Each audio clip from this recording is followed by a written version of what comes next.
ఇతను సిద్ధార్థ్ బావ కదా. నగరంలో ఎంతటి రిచ్ ఫ్యామిలీ కలుడయ్యుండి తన వైఫ్ బర్త్డే పార్టీలో వెయిటర్గా తిరుగుతున్నాడు. ఓహోహో, నీకెలాంటి రోజులొచ్చాయి? Well done. ఓ చూడు అతని దుస్థితి. శభాష్, తన వైఫ్ కు గిఫ్ట్ ఇవ్వడానికి ఓవర్ టైం చేస్తున్నట్టున్నాడు. ఓ బ్రదర్, ఇప్పుడే చూపిస్తా మీకు అసలైన మజా ఏంటో. Waiter, yes sir. ఇట్రా.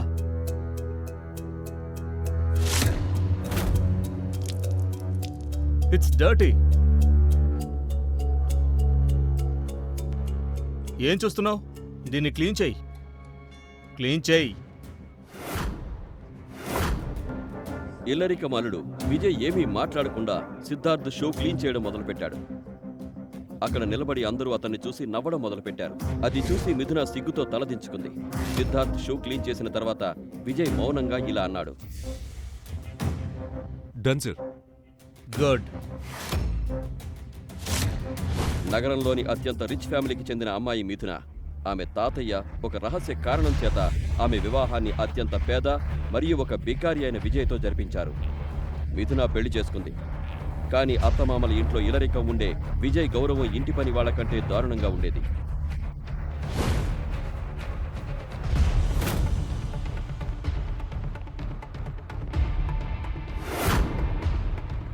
అసలు నీ ప్రాబ్లం ఏంటి విజయ్? నన్ను ఇంకా ఎంత అవమానించాలని అనుకుంటున్నావు? నా బర్త్డే పార్టీకి ఇలా వెయిటర్లా రావాల్సిన అవసరం ఏముంది? నా బర్త్డే పార్టీలో నన్నే అపహాస్యం. నేనేం చేయను. ఇదంతా చేయమని మీ అమ్మే నాతో చెప్పింది. ఎవరికి ఏ అర్హత ఉందో వారికే అది చెప్తారు కదా. నువ్వు ఈ ఇంట్లోకి వచ్చినప్పటి నుండి ఇల్లరికం అల్లుళ్ళా కాదు, ఇంటికి అత్యంత హీనమైన పనివాడులా కనిపిస్తున్నావు. మా ఇంటి పనివాళ్లు కూడా నీకంటే 10 రెట్లు ఎక్కువ సంపాదిస్తారు. నీలో మా తాతయ్య ఏం చూశారో నాకు తెలీదు. నా పెళ్లి నీతో చేశారు. Thank you. ప్లీజ్ వాటర్ తాగు. Please cool down.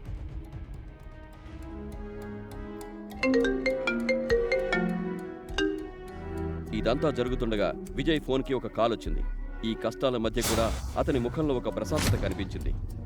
అతను తెలివిగా మిథునను సముదాయించి ఎటువంటి గందరగోళం లేకుండా ఆ పార్టీ నుండి వెళ్ళిపోయాడు.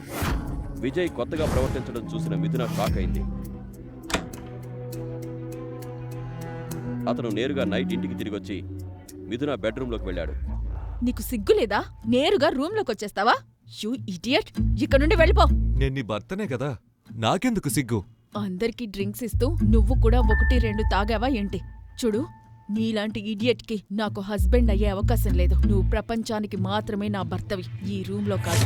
ఇంత అర్ధరాత్రి నువ్వు ఎక్కడికి వెళ్ళొస్తున్నావు? యాక్చువల్లీ నేను నీకోసం గిఫ్ట్ తెచ్చాను. నువ్వు చూస్తే షాక్ అవుతావు. Please stop. నువ్వేం తెచ్చావో నాకు తెలుసు. ఒక దువ్వెనా బొట్టు. దానికోసం కిందికి ఎవరు వెళ్తారు? నువ్వు ఒక్కసారి వచ్చి చూడు. నేను ఎంత మంచి గిఫ్ట్ తెచ్చానంటే నువ్వు చూసి షాక్ అవుతావు. Please come. విజయ్ మాటలు విని మిథున స్టన్ అయిపోయింది. మిథున ప్లీజ్ కమాన్, నీ గిఫ్ట్ ని ఒక్కసారి చూడు. పద. ఓకే.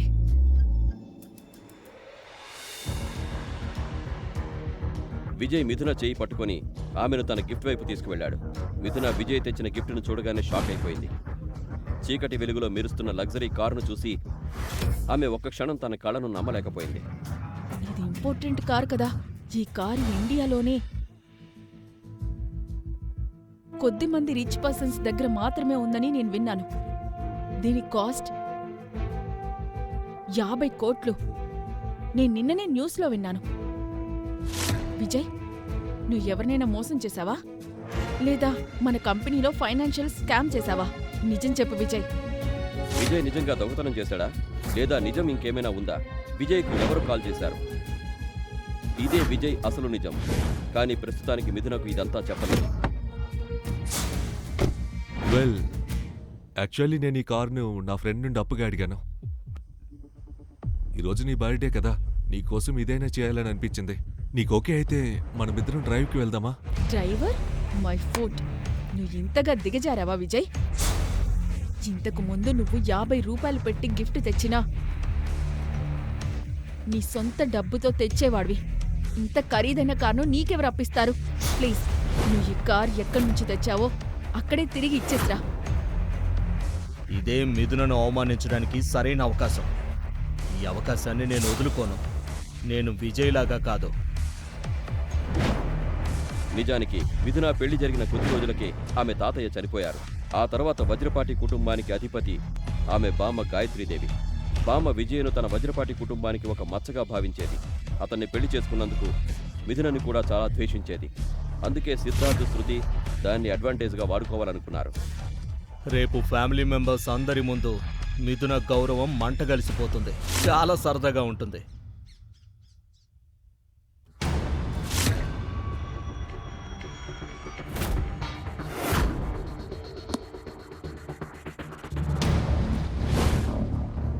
మా ఇంటికి పోలీసులొచ్చారా? మిథున వజ్రపాటి ఎవరో వారిని వెంటనే పిలవండి. ఇన్స్పెక్టర్ నోటి నుండి మిథున పేరు వినగానే గాయత్రీదేవి కోపంతో ఊగిపోయింది. మిథునా? బామ్మ అరుపు విని మిథున పరిగెత్తుకుంటూ వచ్చింది. అక్కడ పోలీసులను చూసి ఆమె గుండె వేగంగా కొట్టుకోవడం మొదలైంది. ఇన్స్పెక్టర్ సార్, మీరు ఇంత ఉదయాన్నే మీరు నన్ను ఎందుకు వెతుకుతున్నారు? ఈ ఇంట్లోకి ఒక దొంగిలించబడిన ఇంపోర్టెడ్ కారు వచ్చిందని సమాచారం. ఇది వినగానే ఇన్స్పెక్టర్ నిన్న రాత్రి విజయ్ తెచ్చిన కారు గురించి మాట్లాడుతున్నారని మిథునకు అర్థమైంది. అవును, కారు వచ్చింది. కానీ అది నా భర్త విజయ్ తెచ్చాడు. ఆ కారు కాస్ట్ 50 కోట్లకు పైగా ఉంటుందని మాకు సమాచారం అందింది. మరి మీ హస్బెండ్ నెలకు ఎంత సంపాదిస్తారు?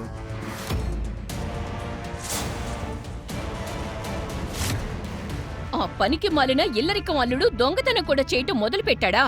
మీ వైఫ్ అండ్ హస్బెండ్ కలిసి వజ్రపాటి కుటుంబానికి కళంకం తెచ్చారు. ఇన్స్పెక్టర్, ఈమె హస్బెండ్ చదువుకోలేదు, ఏమీ చెయ్యడు. మరి అలాంటి నిరుద్యోగి ఒక బికారీ చదువుకోని వ్యక్తికి 50 కోట్ల కారు ఎక్కడి నుండి వచ్చింది? అతను తన ఫ్రెండ్ నుండి అప్పుగా అడిగాడు. అప్పుగానా?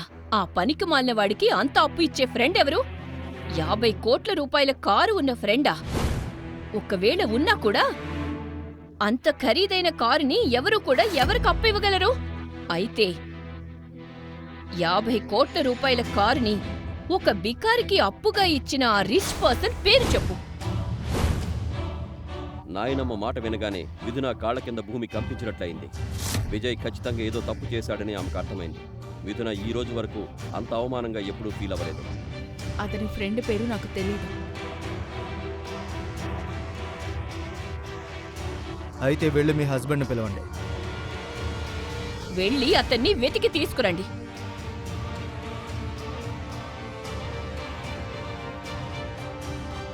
ఇదంతా చూసి మిథున చాలా కంగారు పడింది.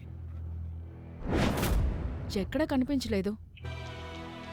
ఇన్స్పెక్టర్ సార్, నాకు తెలిసి ఈ భార్యాభర్తలు ఇద్దరూ కలిసి దొంగతనం చేసుంటారు. వజ్రపాటి కుటుంబానికి ఈ అమ్మాయి ఒక కళంకం. ఇన్స్పెక్టర్, తీసుకెళ్ళండి ఈమెను. ఇక ఈమె పనికి మాలిన భర్త వచ్చినప్పుడు నేనే స్వయంగా అతన్ని పోలీస్ స్టేషన్కి తీసుకొస్తాను. కానిస్టేబుల్, ఆమెను తీసుకురండి. లేదు బామ్మ, ప్లీజ్ ఇన్స్పెక్టర్ సార్, నా మాట వినండి. నాకు ఏం తెలీదు. నేను దొంగని కాదు. మీరు చెప్పదలుచుకున్నదేమన్నా ఉంటే పోలీస్ స్టేషన్కి వచ్చి చెప్పండి. తీసుకెళ్ళండి. ప్లీజ్ ప్లీజ్ బామ్మ. మిథునను ఇలాంటి పరిస్థితిలో చూసి సిద్ధార్థ్, శృతిలు నవ్వుకుంటున్నారు. వారి ముఖాల్లోని సంతోషాన్ని చూసి ఇదంతా వాళ్లే చేశారని మిథునకు అర్థమైంది. కానీ వాళ్లకంటే కూడా విజయ్పై ఆమెకు మరింత కోపం వచ్చింది. మామ్, తాతయ్య కండిషన్ పోతే పోయింది. ఈ గందరగోళం అంతా ముగిగానే నేను విజయ్కి విడాకులు ఇచ్చేస్తాను. అప్పుడే కానిస్టేబుల్ తన కంప్యూటర్లో ఏదో చూశాడు. దానితో అతని ముఖం మారిపోయింది. కంగారుగా ఇన్స్పెక్టర్ దగ్గరికి పరిగెత్తుకెళ్లి అతని చెవిలో ఏదో చెప్పాడు. అది విన్న ఇన్స్పెక్టర్ స్వయంగా కంప్యూటర్ దగ్గరికి వెళ్ళాడు. కంప్యూటర్ వైపు చూడగానే అతను షాక్ అయ్యాడు.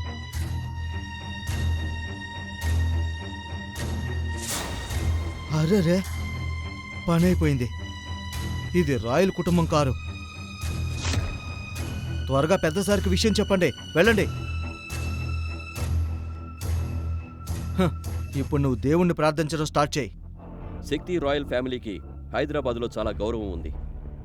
వారి పేరు వినగానే మిథునకి చెమటలు పట్టాయి. శక్తి రాయల్ ఫ్యామిలీ ఇంతవరకు ఒక్క కంప్లైంట్ కూడా ఇవ్వలేదంటే వజ్రపాటి కుటుంబానికి కాలం చెల్లిందనుకుంటా. మరోవైపు విజయ్ ఇంటికి తిరిగి రాగానే మిథున కనిపించకపోవడంతో అతనికి వింతగా అనిపించింది. ఈ మిథున ఎక్కడికి వెళ్ళింది? ఈ రోజు నన్ను ఆఫీస్కి తీసుకెళ్ళమని కూడా అడగలేదు, ఫోన్ కూడా కలవడం లేదు. ఎక్కడికి వెళ్ళుండొచ్చు? ఈ గందరగోళం మధ్య సిద్ధార్థ్ తన కొత్త పద్ధతిలో కన్నింగా నవ్వుతూ అక్కడికి వచ్చాడు. అతని కళ్ళు నేరుగా విజయ్నే చూస్తున్నాయి, ఒక వేటగాడు తన లక్ష్యాన్ని చూస్తున్నట్టుగా. అరే విజయ్, ఏమైంది? మిథున కోసం వెతుకుతున్నావా? కానీ ఆమెను పోలీసులు పట్టుకెళ్లారు. పోలీసులా? ఏ నేరం కింద? నిన్ను పెళ్లి చేసుకున్న నేరం కింద. పాపం మిథున. నిజం చెప్పు, ఏ నేరం కింద? నువ్వు నిన్న రాత్రి తీసుకొచ్చిన కారుంది కదా, దాన్ని దొంగతనం చేసినందుకు.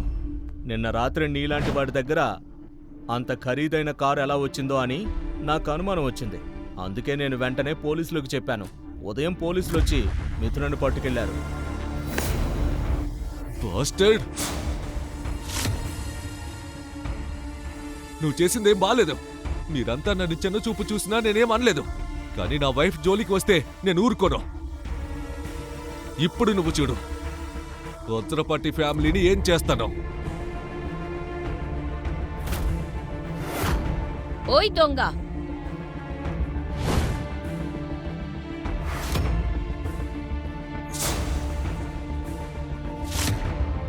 సిద్ధార్థ్, నువ్వు వాడి మాటలు ఎందుకు వింటున్నావు? వాడిని పట్టుకుని పోలీస్ స్టేషన్కి తీసుకెళ్ళు. వీడు మన కుటుంబాన్ని నాశనం చేశాడు. అవును, రండి, అందరూ నాతో పాటు రండి. మిథునకి ఇలా చేసి మీరు ఎంత తప్పు చేశారో మీకు కూడా అర్థం కావాలి. సిద్ధార్థ్ శృతిని వెంట పెట్టుకుని గాయత్రీదేవి పోలీస్ స్టేషన్కి బయలుదేరింది. ఎక్కడైతే అసలు నిజం, ఎవరు కుట్ర చేశారనే రెండు విషయాలు ఎదురు చూస్తున్నాయో అక్కడికి. చూప్ చూప్. అరే బాబోయ్, వెంటనే పరిగెత్తు. మేడంను వదిలిపెట్టు. అయ్యో భగవంతుడా, ఆ అన్నా చెల్లెళ్ళు ఆ ముసలమ్మ మాటలు విని ఎంత పెద్ద తప్పు చేశావు. అరే సీఎం సార్ ఫోన్ చేశారు. మిథున మేడం అరెస్టుతో మొత్తం పోలీస్ స్టేషన్లు సస్పెండ్ చేశారు. మిథున మేడం ప్లీజ్ మమ్మల్ని క్షమించండి మేడం, ప్లీజ్. సీఎం సార్తో చెప్పి మా ఉద్యోగాలను కాపాడండి, లేకపోతే మా కుటుంబాలు రోడ్డును పడతాయి. మేడం ప్లీజ్ మేడం, క్షమించండి మేడం. ఇన్స్పెక్టర్ సార్, నేను ఎలా చేయగలను? నాకు సీఎం సార్ ఎవరో కూడా తెలీదు. లేదు మేడం, బహుశా మీరు తెలియకపోవచ్చు, కానీ మీ హస్బెండ్కి తెలుసు. సీఎం గారి స్వయంగా చెప్పారు ఈరోజు ఆయన ఈ స్థాయిలో ఉండడానికి కారణం కేవలం మీ హస్బెండ్ వల్లనే అని. మేడం నేను చాలా పెద్ద తప్పు చేశాను, ప్లీజ్ క్షమించండి. నన్ను నేను కుట్టుకుంటా, క్షమించండి మేడం, క్షమించండి. ఇదంతా జరుగుతుండగానే సిద్ధార్థ్ విజయ్తో పాటు పోలీస్ స్టేషన్కి వచ్చాడు. వారి వెంట గాయత్రీదేవి కూడా ఉంది. ఏంటిదంతా? అరే ఇన్స్పెక్టర్, నేను దొంగల్లుడిని పట్టుకొచ్చాను, చూడండి. ఇన్స్పెక్టర్ చూపు విజయ్ వైపు పడగానే అతను ఆశ్చర్యపోయి విజయ్ ముందుకెళ్లి కాళ్లపై పడ్డాడు.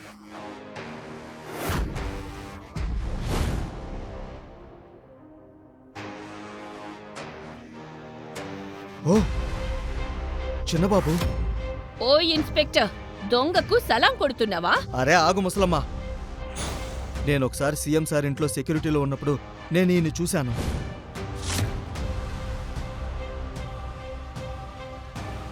ఆ తర్వాత ఇన్స్పెక్టర్ విజయ్ గురించి చెప్పిన మాట విని అక్కడ ఉన్న వారందరికీ మతిపోయినంత పడింది. విజయ్ అసలు నిజం వినగానే మొత్తం పోలీస్ స్టేషన్ మారిపోయింది. క్షణంలో ఎక్కడ తుపాకీ శబ్దాలు వినిపించేవో అక్కడ అందరూ అతని ముందు మోకాళ్లపై కూర్చున్నారు. ఇన్ని సంవత్సరాలు ఇతను మా ఇంట్లో పనివాడిలా ఎందుకున్నాడు? విజయ్ అసలు నిజమేంటి? వజ్రపాటి కుటుంబానికి విజయ్ నిజం తెలిసిన తర్వాత ఇప్పుడు ఏం జరుగుతుంది? మిథున తాతయ్యకు విజయ్ అసలు నిజం తెలుసా? ఆయన ఈ పెళ్లి ఎందుకు చేయించారు? ఈ ప్రశ్నలకు సమాధానాలు తెలుసుకోవాలంటే నెక్స్ట్ ఎపిసోడ్ వినాల్సిందే. క్రింద ఇచ్చిన లింక్ ని క్లిక్ చేసి పాకెట్ ఎఫ్ఎం యాప్ ని ఇన్స్టాల్ చేసుకోండి. Stay tuned to Pocket FM.